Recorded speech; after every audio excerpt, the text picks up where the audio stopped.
Hello, my name is Natalie and today I'm going to be introducing you to the world of TV journalism and its purpose. TV journalism is a form of journalism that comes under the category of broadcast journalism. It's a way of telling the news through TV visuals instead of through written words or sounds. TV journalism includes things like news broadcasts, talk shows, visual interviews, as well as visual critiques on movies, films, music, and other things going on in the world. TV journalism is very different to many other forms of journalism, and not just because it's watched on a screen, but because of the effect seeing these things has to the public. People connect a lot more with things when they see it. In fact, statistics recently have showed that a lot more people feel higher levels of empathy for tragic situations like terrorism or war when actually seeing it through the news. TV journalism first came around in the UK in January of 1948 when BBC did its first ever news broadcast live on TV. It also came around in America in the 1940s. Before this, people could only find out about the news through listening to the radio or reading the daily paper. As the war had ended 18 months before the televised news, everyone was very keen and excited for this development. TV hadn't been shown on their screens during the wartime or in the previous 18 months after it because of the wartime shutdown. In 1953, Queen Elizabeth's coronation happened and it was televised live around the country thanks to the BBC News.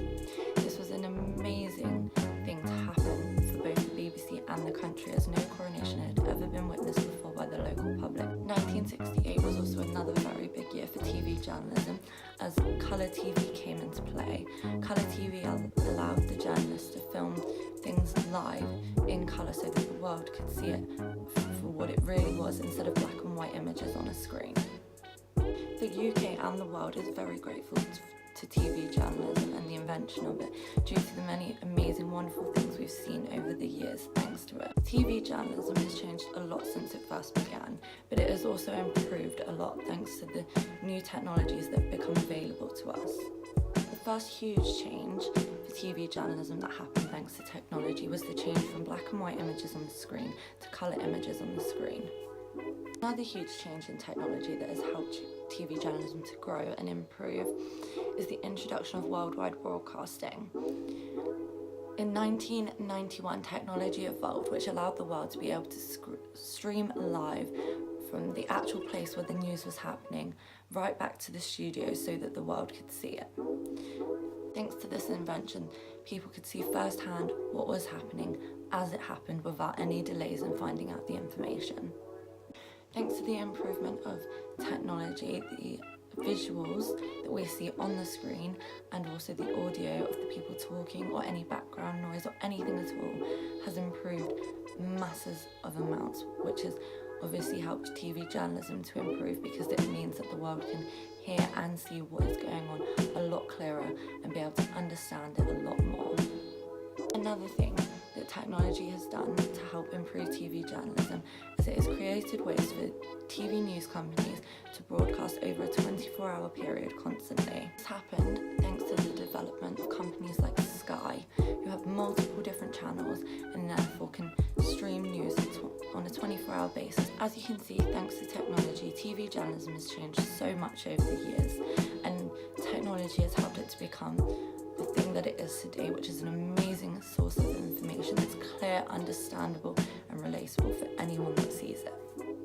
Within TV journalism, there are many key people and companies that have made it as special and as important as it is today. Now I'm going to give you a brief overview of two companies that I think have had a huge effect on the industry.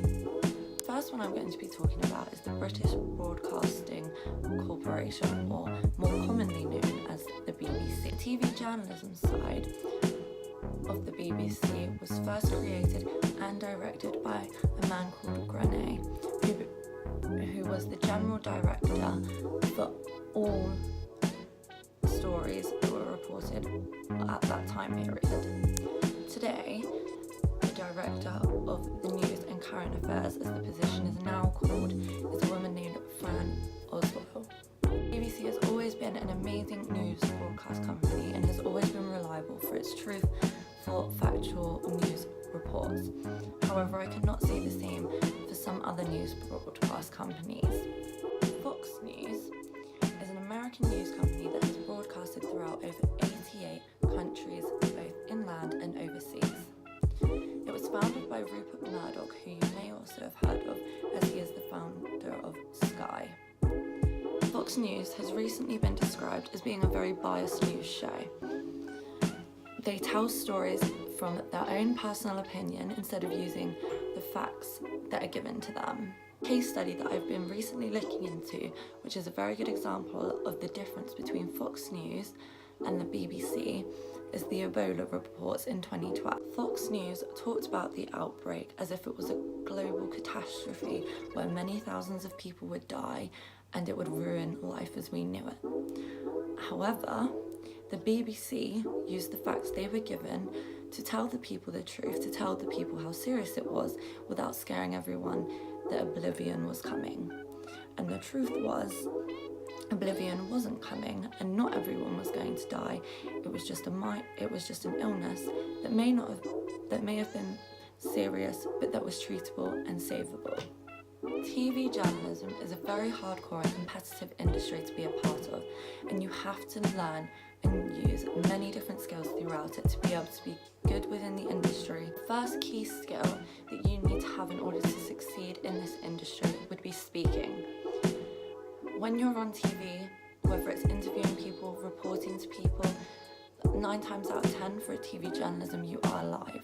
You have to be able to speak properly and clearly without mistakes, and you need to be confident in what you say so that the rest of the world listening to you can understand you, relate to you, and trust in the words you're telling them. Another very important skill is your writing skills.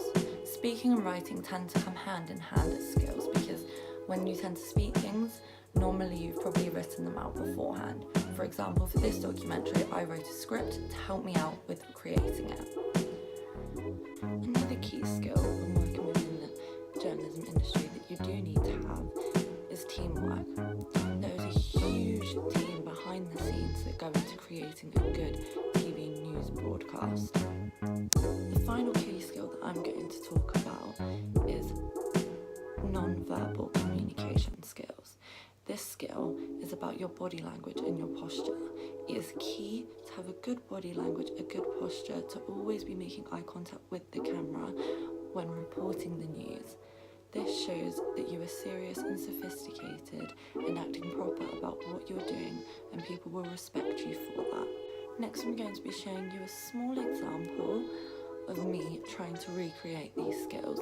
Now, I do apologise because the video that I did film to try and do this, when I rendered it, the camera quality did become very distorted and I unfortunately didn't have time to redo it. Hello and welcome to NL News. Tonight's top story: police arrest a man after a single vehicle collision happens. Around 10 p.m. on the 28th of January, police were called down to Summerford Road with reports of a single vehicle collision. When the police arrived, they found a silver Imperas on the roadside. The car had actually flipped over onto its roof. The driver of the vehicle made off, as the police described, which led to the collision becoming very suspicious. No one has believed to be injured in the collision as of yet. A witness to arrive after the events of the collision reported that they had seen a suspicious-looking man lurking around in the bushes nearby. Shortly after, the police arrested a 33-year-old man and took him in to be questioned. They arrested him under the suspicion of drink driving, as he admitted shortly after being arrested that he was the current owner of the vehicle. This man has since been released from custody. However, this case is currently still going under investigation. We will update you when we have more. Up next, we're going over to Molly with the weather. Next in this documentary, I'm going to be interviewing 2 people about their personal opinions on TV journalism. Joe, what do you think of TV journalism? I think that it's a great source of information, but can twist the topic at hand. Do you tend to watch TV journalism, or have you ever been a part of it? I specifically don't watch TV in general, but I have been on the news once before. It was on the BBC News. it was a topic relating unauthorised lifts within Bournemouth. So what form of TV journalism shows do you watch? Tend to watch ITV, the news, ITV Meridian News, sometimes watch the BBC One News. And why do you think TV journalism can be sometimes more effective than other forms of journalism? Because when you're reading, if you read a paper, although you get the facts, it doesn't really seem very real sometimes. Whereas if you're watching it on the news, if you're watching a video report or something like that, it makes it more real, and I think you can relate to it more sometimes. Okay, thank you. The last thing that's left for me to do is to tell you all my opinion on TV journalism. I enjoy watching TV journalism, especially shows like the BBC and ABC News. I enjoy these because I obviously get all the information that I want about the world and what's going on around me, but also because I know I can count on them to be truthful and factual. Another reason why I really appreciate TV journalism is because it allows me to see what's going on with my own eyes, so I can feel like I'm not only watching it, but a part of it. I want to go into a career within TV journalism because I want to be able to not only be a part of the amazing process that they do, but also help the world and all the people in it to receive truthful, factual information on the things that are important in their life. Ever since I was a little girl, I've always enjoyed writing both fact and fiction, and therefore TV journalism just feels like the perfect place for me to be in the world. The effect that it can have on how people see things, how they think about things, and why it's so important is honestly incredible to me. I hope to be a part of the TV journalism industry one day and to give the world the truth that they deserve. And I hope this documentary shows you just how passionate I am about the career I want to go into, but also explains to you just a little bit more about what it is and how it affects people. Thank you for watching.